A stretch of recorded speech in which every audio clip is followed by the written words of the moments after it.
ಧಾರವಾಡದಲ್ಲಿ ಉದ್ಯೋಗಾಕಾಂಕ್ಷಿಗಳ ಪ್ರತಿಭಟನೆ ತೀವ್ರಗೊಂಡಿದೆ. ಮಿಷನ್ ಕಾಂಪೌಂಡ್ನಿಂದ ಜ್ಯೂಬ್ಲಿ ವೃತ್ತಕ್ಕೆ ಪ್ರತಿಭಟನಾಕಾರರು ಲಗ್ಗೆ ಇಟ್ಟಿದ್ದು ಪ್ರತಿಭಟನೆ ಮುಂದುವರೆಸಿದ್ದಾರೆ. ಇನ್ನು ಪ್ರತಿಭಟನಾ ಸ್ಥಳಕ್ಕೆ ಮತ್ತೆ ಬಂದ ಬಿಜೆಪಿ ನಾಯಕರಿಗೆ ಪ್ರತಿಭಟನಾಕಾರರು ತರಾಟೆಗೆ ತೆಗೆದುಕೊಂಡಿದ್ದಾರೆ. ಛಲವಾದಿ ನಾರಾಯಣಸ್ವಾಮಿ ಭಾಷಣಕ್ಕೆ ವಿರೋಧ ವ್ಯಕ್ತಪಡಿಸಿ ಇಲ್ಲಿಂದ ವಾಪಸ್ ಹೋಗುವಂತೆ ಪ್ರತಿಭಟನಾ ನಿರತ ಯುವಕರು ಆಕ್ರೋಶವನ್ನ ವ್ಯಕ್ತಪಡಿಸಿದ್ದಾರೆ. ಹೀಗಾಗಿ ಸ್ಥಳದಿಂದ ಬಿಜೆಪಿ ನಾಯಕರು ತೆರಳಿದ್ದಾರೆ. ಬಳಿಕ ವಿದ್ಯಾರ್ಥಿ ಸಂಘಟನೆ ಅಧ್ಯಕ್ಷನನ್ನ ಬಂಧಿಸುವ ವೇಳೆ ಯುವಕನೊಬ್ಬ ಪೊಲೀಸ್ ಕಮಿಷನರ್ ಎನ್ ಶಶಿಕುಮಾರ್ ಎದೆಗೆ ಗುದ್ದಿ ಎಸ್ಕೇಪ್ ಆಗಿದ್ದು, ಶಶಿಕುಮಾರ್ ಎದೆ ಉಜ್ಜಿಕೊಳ್ಳುತ್ತಾ ಪ್ರತಿಭಟನಾಕಾರರನ್ನ ನಿಯಂತ್ರಿಸಲು ಹೆಣಗಾಡಿದ್ದಾರೆ. ಇನ್ನು ಸ್ಥಳಕ್ಕೆ ಡಿಸಿ ಸ್ನೇಹಲ್ ಕೂಡ ಆಗಮಿಸಿದ್ದು ಪ್ರತಿಭಟನಾಕಾರರನ್ನ ಮನವೊಲಿಸಲು ಪ್ರಯತ್ನ ಪಟ್ಟಿದ್ದಾರೆ. ಆದರೆ ಪ್ರತಿಭಟನಾಕಾರರು ಪಟ್ಟು ಹಿಡಿದು ಕುಳಿತಿದ್ದು ಪೊಲೀಸರು ಹಲವರನ್ನ ವಶಕ್ಕೆ ಪಡ್ಕೊಂಡಿದ್ದಾರೆ. ಪ್ರತಿಯೊಂದು ಗಲ್ಲಿಯಿಂದಲೂ ಇಲ್ಲಿ ಬರಲಿಕ್ಕೆ ಅವಕಾಶ ಉಂಟು. ನಾವು ಸುಮಾರು 28ರಿಂದ 30 ಸ್ಥಳಗಳಲ್ಲಿ ಯಾವುದೇ ಕಾರಣಕ್ಕೆ ಈ ಕಡೆ ಬರಬಾರ್ದು ಅಂತಂದು ಚೆಕ್ ಪೋಸ್ಟ್ಗಳನ್ನು ಹಾಕ್ಕೊಂಡಿದ್ವಿ, ನಾಕಾಗಳನ್ನ ಹಾಕ್ಕೊಂಡಿದ್ವಿ, ಬ್ಯಾರಿಕೇಡ್ ಹಾಕ್ಕೊಂಡಿದ್ವಿ. ಅಷ್ಟಾಗಿಯೂ ಕೂಡ ಬೇರೆ ಬೇರೆ ದಾರಿಗಳಲ್ಲಿ ವಿದ್ಯಾರ್ಥಿಗಳು ಬಂದರು. ಇದೆಲ್ಲದರ ಹಿನ್ನೆಲೆಯಲ್ಲಿ ನಾನೀಗ ಏನೇನು ವೈಲೇಷನ್ ಆಗಿದೆ ಅಂತ ಪರಾಮರ್ಶೆ ಮಾಡಿ ಅದರ ಪ್ರಕಾರ ಅಗತ್ಯ ಕಾನೂನು ಕ್ರಮ ಕೈಗೊಳ್ಳಲಾಗುತ್ತೆ. ಈಗ ತಾವು ನೋಡಿದ್ರಿ, ಈ ಜುಬ್ಲಿ ಸರ್ಕಲ್ಗೆ ಬರಲಿಕ್ಕೆ ಅನುಮತಿ ಇಲ್ಲ, ಅವರಿಗೆ ಮಾರ್ಗ ಅನುಮತಿ ಇಲ್ಲ ಅಂತಂದಾಗಿಯೂ ಕೂಡ ಅಲ್ಲಿ ನುಗ್ಗಲಿಕ್ಕೆ ಪ್ರಯತ್ನ ಮಾಡಿದಂಥ ಸಂದರ್ಭದಲ್ಲಿ ನಮ್ಮ ಸಿಬ್ಬಂದಿಗಳು, ಅಧಿಕಾರಿಗಳು ಭಾಳ ಶ್ರಮಪಟ್ಟು ಅವ್ರನ್ನ ತಡೆದ್ರು. ಆ ತಡೆಯುವಂಥ ಸಂದರ್ಭದಲ್ಲಿ ನಮ್ಮ ಕೆಲ ಅಧಿಕಾರಿ ಸಿಬ್ಬಂದಿಗಳಿಗೆ ಒಳಪೆಟ್ಟು ಮತ್ತು ಕೆಲವು ತರ್ಚಿದ ಗಾಯ ಆಗಿರುವಂಥದ್ದು ನನಗೆ ಗಮನಕ್ಕೆ ಬಂದಿದೆ. ಇನ್ನೇನಾಗಿದೆ ಅನ್ನೋಂಥದ್ದು ಪರಿಶೀಲನೆ ಮಾಡಿ ಅದಕ್ಕೇನು ಅಗತ್ಯ ಕಾನೂನು ಕ್ರಮ ಕೈಗೊಳ್ಳಬೇಕು ಅದನ್ನು ಕೈಗೊಳ್ತೀವಿ.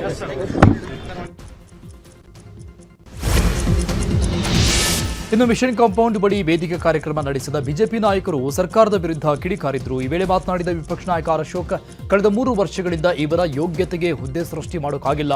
ಎಲ್ಲ ಬಡವರ ಮಕ್ಕಳು ಹುದ್ದೆಗಳಿಗೆ ಕಾಯ್ತಾ ಇದ್ದಾರೆ. 2.85 ಲಕ್ಷ ಖಾಲಿ ಹುದ್ದೆಗಳಿದ್ದಾವೆ. ಫೈನಾನ್ಸ್ ಡಿಪಾರ್ಟ್ಮೆಂಟ್ ಸಹ ಈಗಾಗಲೇ ಕ್ಲಿಯರೆನ್ಸ್ ಕೊಟ್ಟಿದೆ. ಆದರೆ ಸರ್ಕಾರದಲ್ಲಿ ಹಣ ಇಲ್ಲ, ಹೀಗಾಗಿ ಇವರು ಮಾಡ್ತಾ ಇಲ್ಲ.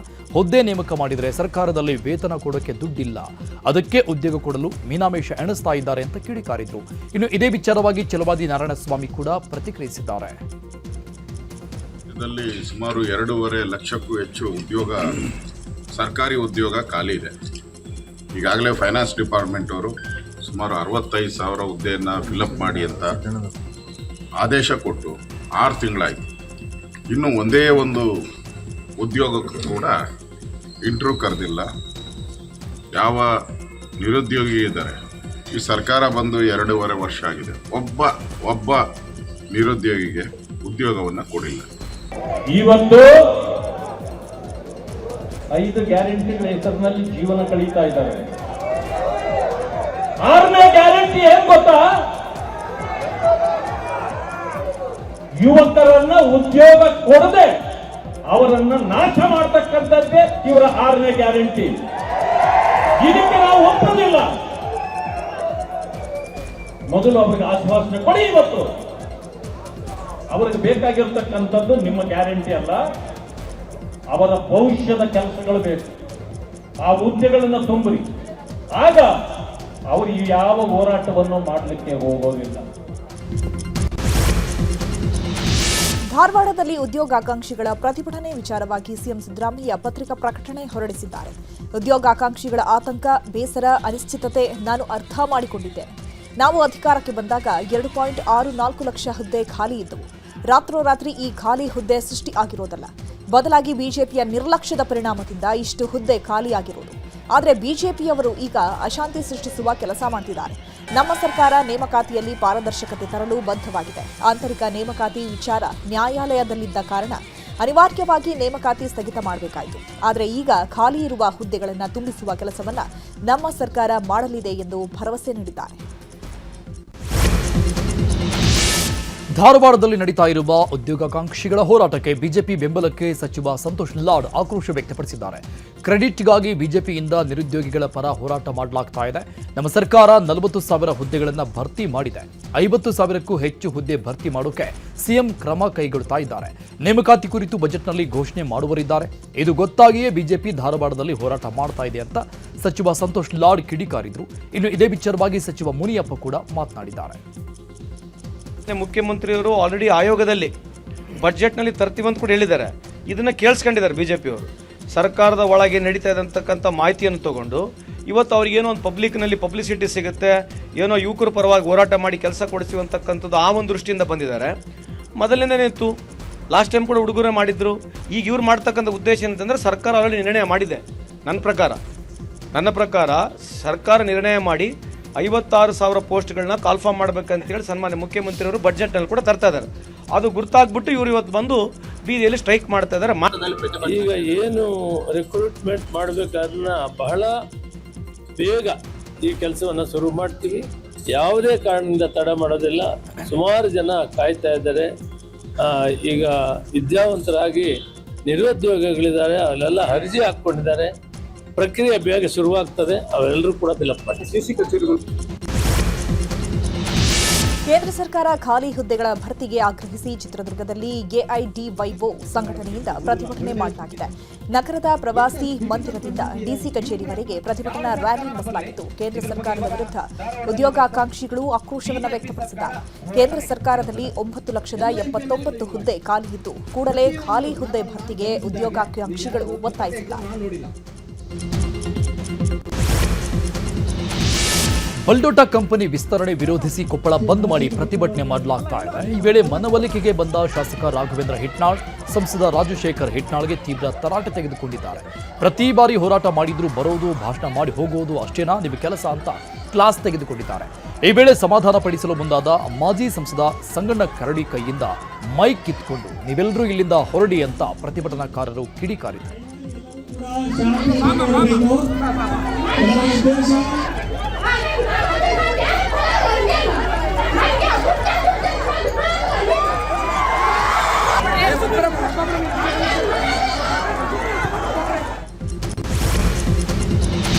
ಚಂದ್ರು ಲಮಾಣಿ ಲೋಕ ಟ್ರ್ಯಾಪ್ ಪ್ರಕರಣಕ್ಕೆ ಸಂಬಂಧಪಟ್ಟಂತೆ ಚಂದ್ರು ಲಮಾಣಿ ಬೆನ್ನಿಗೆ ಬಂಜಾರ ಸಮುದಾಯ ನಿಂತಿದೆ. ಶಾಸಕ ಚಂದ್ರು ಲಮಾಣಿ ವಿರುದ್ಧ ದೊಡ್ಡ ಷಡ್ಯಂತ್ರ ನಡೆದಿದೆ. ಬಂಜಾರ ಸಮಾಜದ ವಿದ್ಯಾವಂತ ಶಾಸಕ ಚಂದ್ರು ಲಮಾಣಿ ಅವರು ವಿಧಾನಸೌಧದಲ್ಲಿ ಒಳ ಮೀಸಲಾತಿ ಬಗ್ಗೆ ಧ್ವನಿ ಎತ್ತಿದ್ದಾರೆ. ಸಾಕಷ್ಟು ಹೋರಾಟ ಮಾಡಿದ್ದಾರೆ. ಹೀಗಾಗಿ ದಲಿತ ಶಾಸಕ ಬೆಳೆಯಬಾರದು ಅಂತ ಕುತಂತ್ರ ಮಾಡಿದ್ದಾರೆ. ಶಾಸಕ ಚಂದ್ರು ಲಮಾಣಿ ಹೆದರಬಾರದು, ಇಡೀ ಸಮಾಜ ಚಂದ್ರುಗೆ ನೈತಿಕ ಬೆಂಬಲ ನೀಡಿದೆ ಎಂದಿದ್ದಾರೆ. ಸಮಾಜದವರು ಎಲ್ಲ ನೈತಿಕವಾಗಿ ಬೆಂಬಲ ಕೊಡ್ತೀವಿ, ಪಕ್ಷಾತೀತವಾಗಿ ಕೊಡ್ತೀವಿ. ಅದು ಏಕೈಕ ನಮ್ಮ ಶಾಸಕರು 7 ಮಂದಿ ಜನ ಇದ್ದಾರೆ ನಮ್ಮ ಶಾಸಕರಲ್ಲಿ. ಅದರಲ್ಲಿ ಒಬ್ಬರು ಇವರು ಇಂಟೆಲಿಜೆಂಟ್, ಆಮೇಲೆ ಒಬ್ಬರು ವಿದ್ಯಾವಂತರು. ಪ್ರತಿ ಅಧಿವೇಶನ ಒಳಗೆ ಮೀಸಲಾತಿ ಬಗ್ಗೆ ಯಾರೂ ಮಾತಾಡಲಿಲ್ಲ. 4 ಜಾತಿಗಳು ಈಗ ನಮ್ಮ ಹಿರಿಯರು ಅಂದ್ರಲ್ಲ, ಇವರೊಬ್ಬರು ಮಾತಾಡಿದರು. ಅಲ್ಲಿಂದ ಅವ್ರ ಮೇಲೆ ಟಾರ್ಗೆಟ್ ಇತ್ತು. ಅದು ಇವ್ರು ಏನಾರು ಮಾಡಿ ಸಿಗಿಸ್ಬೇಕು ಎದ್ರಾಗಾರ. ಆಮೇಲೆ ಕೈಗೆ ಷಡ್ಯಂತ್ರ ಭಾಳ ಮಾಡ್ಯಾರ. ಷಡ್ಯಂತ್ರ ಮಾಡಿ ಅವ್ರು ಶಿಕ್ಷಾರ. ಇವನ್ನ ಮುಂದೆ ಬೆಳಿಬಾರ್ದು ಅನ್ನೋ ಉದ್ದೇಶಕ್ಕೆ ಇವನ್ನ ಹಿಂದೆ ಕೆಲವೊಂದು ಕಾಣದ ಕೈಗಳದಾವು. ಆ ಕಾಣದ ಕೈಗಳ ಮುಖಾಂತರ ನಮ್ಮನ್ನು ಇವನ್ನ ತುಳಿದುಬಿಟ್ರೆ ಮುಂದೆ ಇನ್ನೂ ಇವನ ಆಗ್ತಾನಲ್ಲ ಅನ್ನೋ ಉದ್ದೇಶದಿಂದ ಇವನ್ನ ಇದಕ್ಕೆಲ್ಲ ಹೊತ್ತಕ್ಕೆ ಕಾರಣೀಭೂತನ ಈ ಕುಮಾರ್ ಮಹಾರಾಜ್. ಬಿಜೆಪಿ ಶಾಸಕ ಚಂದ್ರು ಲಮಾಣಿ ಲೋಕಾಯುಕ್ತ ಟ್ರ್ಯಾಪ್ ಮಾಡಲು ಕಾಂಗ್ರೆಸ್ ಷಡ್ಯಂತ್ರ ಆರೋಪ ಸಂಬಂಧಪಟ್ಟಂಗೆ ಗದಗದ ಲಕ್ಷ್ಮೇಶ್ವರದಲ್ಲಿ ಬೃಹತ್ ಹೋರಾಟಕ್ಕೆ ಬಿಜೆಪಿ ಪ್ಲಾನ್ ಮಾಡಿಕೊಂಡಿದೆ. ಶಿರಹಟ್ಟಿ ವಿಧಾನಸಭೆ ಕ್ಷೇತ್ರದ 2 ಮಂಡಲ ಕಾರ್ಯಕರ್ತರಿಂದ ಹೋರಾಟಕ್ಕೆ ಪ್ಲಾನ್ ಆಗಿದೆ. ನಾಳೆ ಲಕ್ಷ್ಮೇಶ್ವರದಲ್ಲಿ ಬಿಜೆಪಿ ಬೃಹತ್ ಹೋರಾಟ ನಡೆಸಲಿದೆ. ಲಕ್ಷ್ಮೇಶ್ವರ, ಮುಂಡರಗಿ, ಶಿರಹಟ್ಟಿಯಲ್ಲಿ ಪೂರ್ವಭಾವಿ ಸಭೆಯಲ್ಲಿ ತೀರ್ಮಾನ ಮಾಡಿದ್ದು, ನಾಳೆ ಸಾವಿರಾರು ಕಾರ್ಯಕರ್ತರನ್ನ ಸೇರಿಸಿ ಲಕ್ಷ್ಮೇಶ್ವರದಲ್ಲಿ ಪ್ರತಿಭಟನೆಗೆ ಭರ್ಜರಿ ತಯಾರಿ ಆಗ್ತಾ ಇದೆ.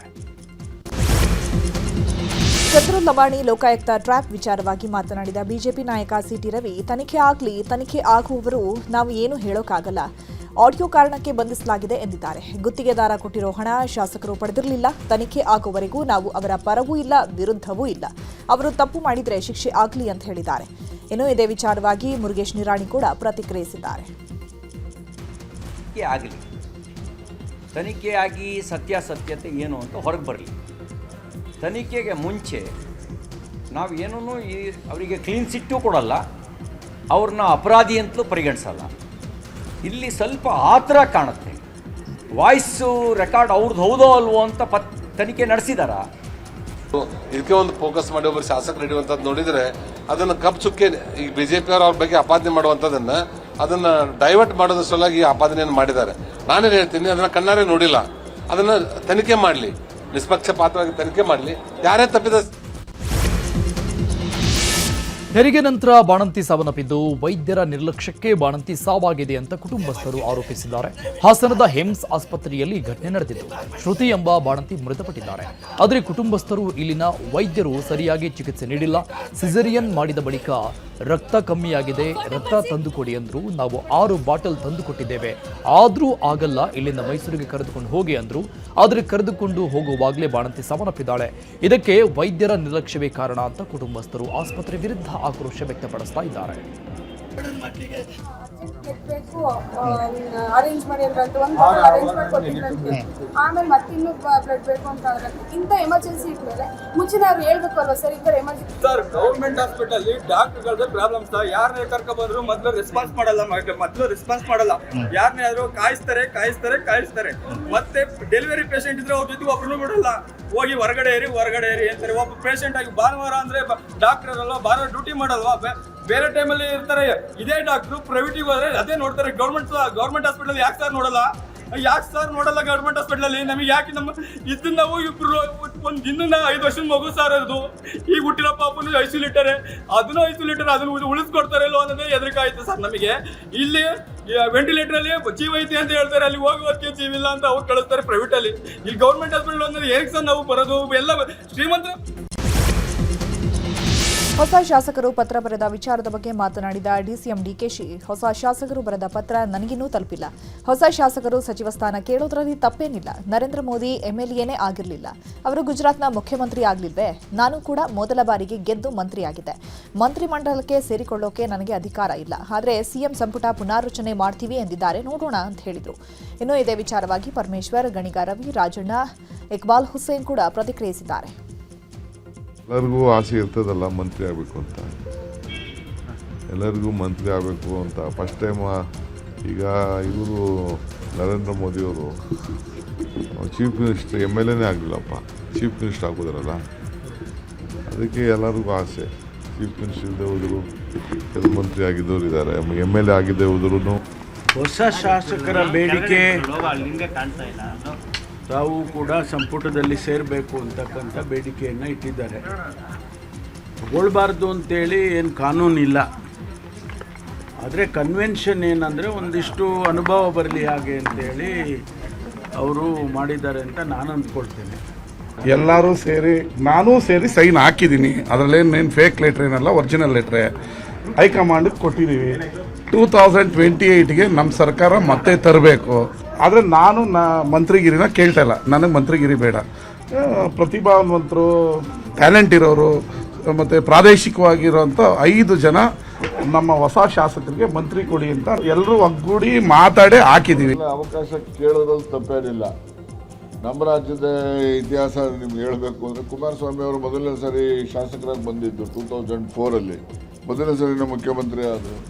ಮತ್ತು BJPನವರು ಈಗ ಎಷ್ಟು ಜನಕ್ಕೆ ಮೊದಲನೇ ಸರಿ ಶಾಸಕರುಗಳಿಗೆ ಮುಖ್ಯಮಂತ್ರಿ ಮಾಡಿದ್ದಾರೆ, ಮಂತ್ರಿಗಳು ಮಾಡಿದ್ದಾರೆ. ನಮ್ಮಲ್ಲಿ ಹೊಸಬರಿಗೆ ಕೊಡೋಕ್ಕಿಂತ ಅನುಭವಸ್ಥರಿಗೆ, ಆಸಕ್ತಿ ಇರೋರಿಗೆ, ಕೆಲಸ ಕಾರ್ಯ ಮಾಡುವಂಥ ಇಚ್ಛೆ ಉಳ್ಳೋರಿಗೆ ಒಂದು ಅವಕಾಶ ಮಾಡಿಕೊಡಿ ಅಂತ ಹೇಳ್ತೀವಿ. ಯಾರು ಸರಿಯಾದ ರೀತಿಯಲ್ಲಿ ಕೆಲಸ ಮಾಡ್ತಾ ಇಲ್ಲ, ಯಾರು ಸರಿಯಾದ ರೀತಿಯಲ್ಲಿ ಶಾಸಕರಿಗೆ ಗೌರವ ಕೊಡ್ತಾ ಇಲ್ಲ. ದಲಿತ ಸಿಎಂ ಕೂಗು ವಿಚಾರವಾಗಿ ಬೆಂಗಳೂರಲ್ಲಿ ಗೃಹ ಸಚಿವ ಡಾಕ್ಟರ್ ಜಿ ಪರಮೇಶ್ವರ್ ಮಾತನಾಡಿದರು. ದಲಿತ ಸಿಎಂ ಚರ್ಚೆ ಆಗಲಿ, ಇನ್ನೂ ಹೆಚ್ಚು ಚರ್ಚೆ ಆಗಲಿ, ಅದರಲ್ಲಿ ನನಗೆ ತಪ್ಪು ಕಾಣಿಸ್ತಾ ಇಲ್ಲ, ಆದರೆ ತೀರ್ಮಾನ ಮಾಡೋದು ಹೈಕಮಾಂಡ್ ಅಂತ ಹೇಳಿದ್ದಾರೆ. ಇನ್ನು ಇದೇ ವಿಚಾರವಾಗಿ ನಿವೃತ್ತ ನ್ಯಾಯಮೂರ್ತಿ ನಾಗಮೋಹನ್ ದಾಸ್ ಕೂಡ ಪ್ರತಿಕ್ರಿಯಿಸಿದ್ದಾರೆ. ಆಗಲಿ, ಇನ್ನೂ ಹೆಚ್ಚು ಚರ್ಚೆ ಆಗಲಿ, ಅದರಲ್ಲಿ ನನಗೇನು ಅದೇನು ತಪ್ಪು ಅಂತ ಕಾಣಿಸ್ತಾ ಇಲ್ಲ. ಆದರೆ ತೀರ್ಮಾನಗಳು ಮಾಡೋರು ಯಾರು ತೀರ್ಮಾನ ಮಾಡ್ತಾರೆ ಅನ್ನೋದು ಕೂಡ ನಾವು ಮನಸ್ಸಲ್ಲಿ ಇಟ್ಕೋಬೇಕಾಗುತ್ತೆ. ಇದನ್ನು ಹೈಕಮಾಂಡ್ನವರು ಒಬ್ಬ ದಲಿತ CM ಆಗಬೇಕು ಅನ್ನೋದು ನನ್ನ ಆಸೆ. ಅದು ಯಾರು ಅನ್ನೋದು ನನಗೆ ಗೊತ್ತಿಲ್ಲ. ದೇವೇಗೌಡರ ಬಗ್ಗೆ ಸಿಎಂ ಟ್ವೀಟ್ ವಿಚಾರವಾಗಿ ರಾಮನಗರದಲ್ಲಿ ಮಾತನಾಡಿದ ನಿಖಿಲ್ ಕುಮಾರಸ್ವಾಮಿ, ಯಾರು ದೇವೇಗೌಡರಿಂದ ಬೆಳೆದ್ರೋ ಅವರೇ ಬೆನ್ನಿಗೆ ಚೂರಿ ಹಾಕಿ ಹೋಗಿದ್ದಾರೆ.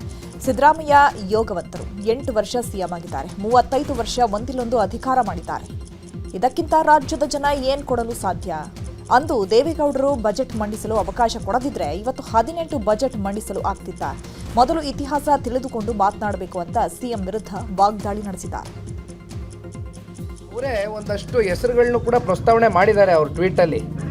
ಯಾರ್ಯಾರು ದೇವೇಗೌಡರು ಸಾಹೇಬರು ರಾಜಕೀಯವಾಗಿ ಅವರನ್ನು ಬೆಳೆಸಿ ಭಾಳ ಉತ್ತುಂಗದ ಸ್ಥಾನಕ್ಕೆ ಕೊಂಡೊಯ್ತಕ್ಕಂಥ ಕೆಲಸ ಮಾಡಿದರು, ಅಂಥವರೇ ದೇವೇಗೌಡರು ಸಾಹೇಬ್ರಿಗೆ ಬೆನ್ನು ಚುಚ್ಚಿ ಕೊನೆಗೆ ಇವತ್ತು ದೇವೇಗೌಡರು ಬೆಳೆಸಲಿಲ್ಲ, ಅವರ ಸ್ವಂತ ಸಮುದಾಯನ ಬೆಳೆಸಲಿಲ್ಲ ಅಂತಕ್ಕಂಥ ತಪ್ಪು ಸಂದೇಶಗಳು ಕೊಡ್ತಕ್ಕಂಥ ಅಗತ್ಯತೆ ಇಲ್ಲ. 8 ವರ್ಷ ಮುಖ್ಯಮಂತ್ರಿಗಳಾಗಿ 35 ವರ್ಷ ಅವರು ಯಾವುದಾದ್ರೂ ಒಂದು ರೀತಿಯಲ್ಲಿ ಅಧಿಕಾರ ಅನುಭವಿಸಿದ್ದಾರೆ. 35 ವರ್ಷ ಅಧಿಕಾರ, 8 ವರ್ಷ ಮುಖ್ಯಮಂತ್ರಿ, ಇದಕ್ಕಿಂತ ಇನ್ನೇನು ಕೊಡ್ಲಿಕ್ಕಾಗ್ತದೆ ರಾಜ್ಯದ ಜನ?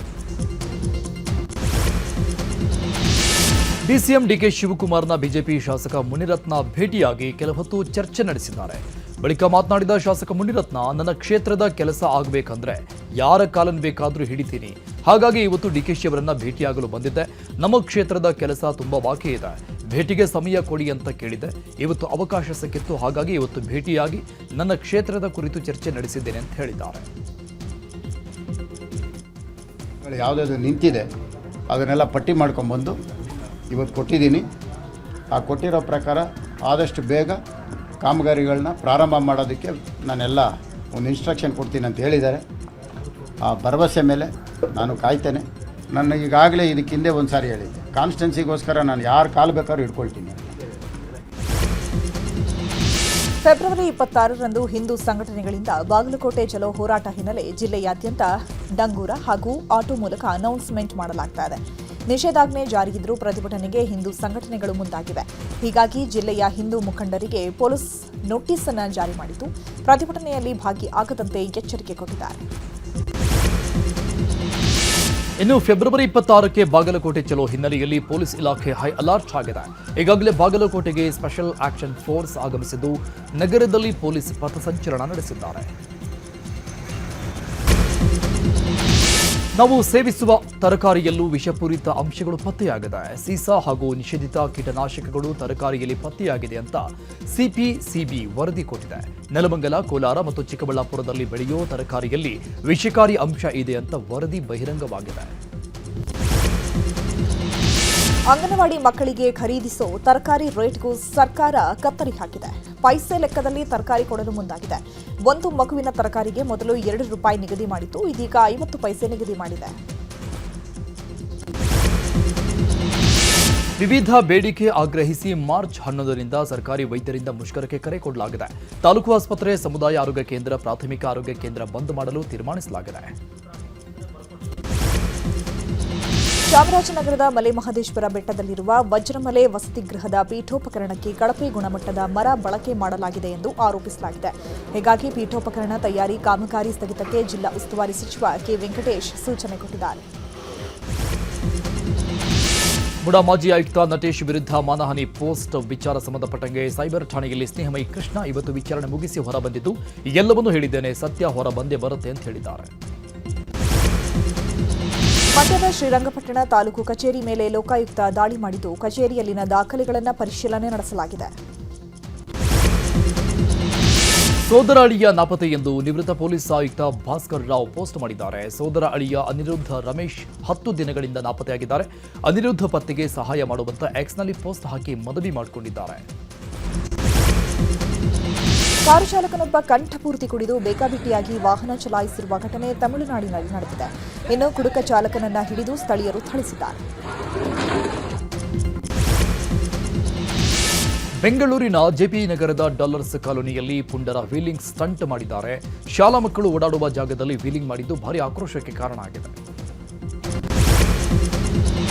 ಹುಬ್ಬಳ್ಳಿಯ ಕೆಎಸ್ಸಿಎ ಮೈದಾನದಲ್ಲಿ ರಣಜಿ ಫೈನಲ್ ಪಂದ್ಯ ನಡೀತಾ ಇದೆ. ಟಾಸ್ ಗೆದ್ದ ಜಮ್ಮು ಕಾಶ್ಮೀರ ತಂಡಕ್ಕೆ ಉತ್ತಮ ಆರಂಭ ಸಿಕ್ಕಿದೆ. ಜಮ್ಮು ಕಾಶ್ಮೀರ ಪರ ಯಾವೀರ್ ಹುಸೇನ್ ಹಾಗೂ ಶುಭಂ ಉತ್ತಮ ಆರಂಭ ಕೊಟ್ಟಿದ್ದಾರೆ. ಆರಂಭದಲ್ಲೇ ಜಮ್ಮು ವಿಕೆಟ್ ಕಳೆದುಕೊಂಡಿದ್ದಾದರೂ ಕೂಡ ಆ ಬಳಿಕ ಪುಟಿದೆದ್ದಿದೆ. ಸದ್ಯ 2 ವಿಕೆಟ್ ಕಳೆದುಕೊಂಡಿರೋ ಟೀಮ್ ಜಮ್ಮು 284 ರನ್ ಗಳಿಸಿದೆ.